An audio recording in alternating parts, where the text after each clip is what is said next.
আসসালামু আলাইকুম রহমতুল্লাহি ওবরাকাতু। আমার প্রিয় আপু ভাইয়ারা সবাই কেমন আছেন? আশা করি আল্লাহ তাআলার অশেষ রহমতে সবাই ভালো আছেন। আলহামদুলিল্লাহ আমরা ভালো আছি। আমার চ্যানেল আকির সংসারে আপনাদের স্বাগত। তো আমি আজকে আরও একটা নতুন ভিডিও নিয়ে আপনাদের মাঝে হাজির হয়ে গেছি।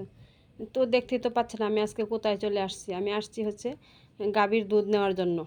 আর উনি হচ্ছে আমার প্রতিবেশী মামা হয় সম্পর্কে। তো সেই বাড়িতে আজকে দুধ নেওয়ার জন্য চলে আসছে। তা ওই যে দুধগুলা পানিতেছে আর গাভীটা কত সুন্দর করে দাঁড়িয়ে আছে, কোনো কিছু করতেছে না। তো ভাবলাম একটু ভিডিও করি। আর আমি কিন্তু ওনাদের অনুমতি নিয়ে ভিডিওটা করেছি আর হচ্ছে আপনাদের সাথে একটু শেয়ার করে দিচ্ছি। আর এই দৃশ্যটা দেখতে কিন্তু আমার কাছে খুব ভালো লাগতেছে, যেরকম করে গায়ে থেকে দুধ বাইর করতেছে। তো দেখতে অনেক ভালো লাগতেছে, আপনাদের সাথে একটু শেয়ার করে নিলাম। আর আর বাড়িতে হচ্ছে মেহমান আসছে, সেমাই রান্না করতে হবে, তাই আমি আর কি দুধ নেওয়ার জন্য চলে আসছি। তো এখন এই যে দুধ পানানো শেষ হয়ে গেছে আর এখন হচ্ছে বোতলে ভরে দিবে। তো আমি বাড়িতে নিয়ে চলে যাবো আর কি। আর ভিডিওটা যদি ভালো লাগে তো আমার চ্যানেলটা সাবস্ক্রাইব করবেন আর একটা লাইক দিবেন আর সাবস্ক্রাইব করে আমার পাশেই থাকবেন।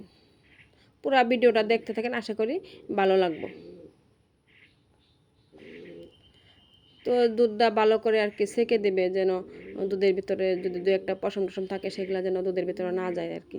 সেই জন্য ওই যে ছাঁকনি দিয়ে ভালো করে সেকে তারপরে আমাকে দিয়ে দেবে আর কি। তো আমার দুধ নেওয়া হয়ে গেছে, আমি বাড়িতে চলে আসছি। আর এখানে হচ্ছে 2 লিটার দুধ আছে। এখন দুধ কিন্তু একদম গরম, মনে হইতেছে যে আগুন দিয়ে করা হয়েছে আর কি এরকম। তো আমি হচ্ছে সেমাই রান্না করার জন্য 1 প্যাকেট সেমাই নিয়ে নিয়েছি। আর সেমাইগুলোকে ভেঙে আর কি ছোটো করে নেব, তা না হয় কিন্তু একসাথে দলা পাকিয়ে যাব।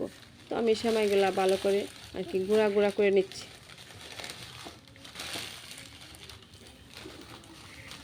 এভাবে গুঁড়া গুঁড়া করে নিলে হয় কি সেমাইটা রান্না করলে অনেক সুন্দর দেখা যায়।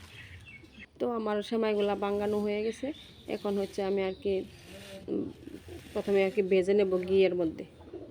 তো আমি চুলায় একটা কড়াই বসিয়ে দিয়ে তার মধ্যে আমার নিজের হাতের বানানো ঘি দিয়ে দিলাম।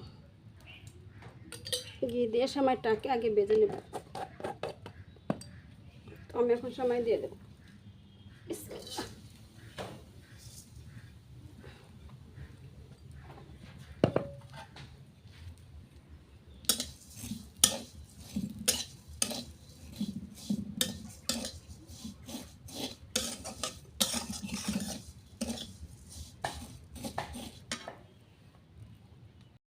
আর হচ্ছে সেমাই ভাজা হয়ে গেছে।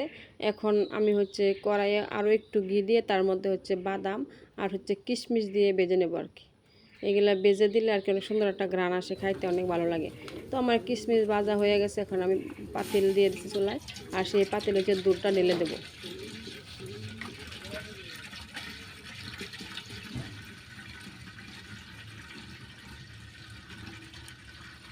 দুধটা কিন্তু অনেক ঘন।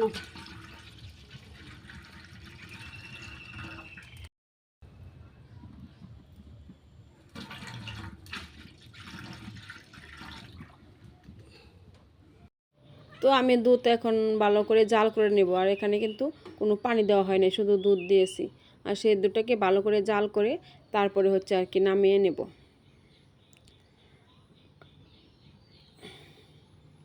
আমার দুধ জাল দেওয়া হয়ে গেছে, এখন আর কি আমি নামিয়ে নেব।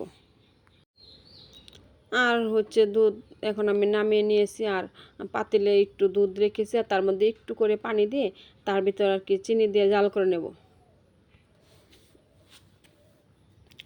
তো এভাবে সেমাই রান্না করলে আর কি দুধের ঘ্রাণটা সুন্দর থাকে, অনেক ভালো লাগে আর কি খাইতে।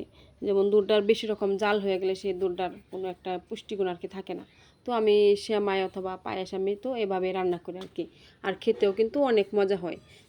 আমার সেমাই যারা যারা খায় সবাই বলে যে না অনেক মজা হয়েছে তোমার হাতে রান্নাটা। তো আমি এভাবে আর কি রান্না করি। তো আমার চিনিটা জাল দেওয়া হয়ে গেছে দুধের সাথে। এখন আমি সেমাইটা আর কি দিয়ে দেবো, সেমাইটা দিয়ে রান্না করে নেব। তো সেমাই দেওয়া হয়ে গেলে সেমাইটা যখন ফুটে আসবে তখন হচ্ছে আমি যে দুধ জাল দিয়ে রাখছিলাম সেই দুধগুলো আর কি দিয়ে দেব।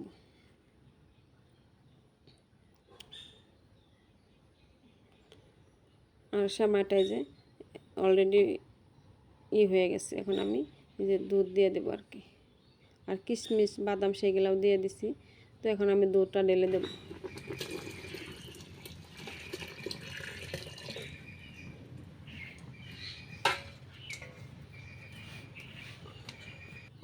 আর সেমাইটা কিন্তু রান্না করা হয়ে গেছে, আর খাইতেও কিন্তু অনেক মজা হয়েছিল। দেখতেও যেরকম সুন্দর হয়েছে আর খাইতেও কিন্তু অনেক মজা হয়েছে। তো আমি হচ্ছে এখন সেমাইটাকে নামিয়ে নেব, নামিয়ে আর কি একটা বাটির মধ্যে আর কি সার্ভ করে নেব। তো আমার সেমাইটা যে রান্না করা শেষ, দেখেন তো কত সুন্দর হয়েছে, অনেক সুন্দর হয়েছে দেখতে। তো আজকের ভিডিওটা এই পর্যন্ত, সবাই ভালো থাকবেন, আল্লাহ হাফেজ।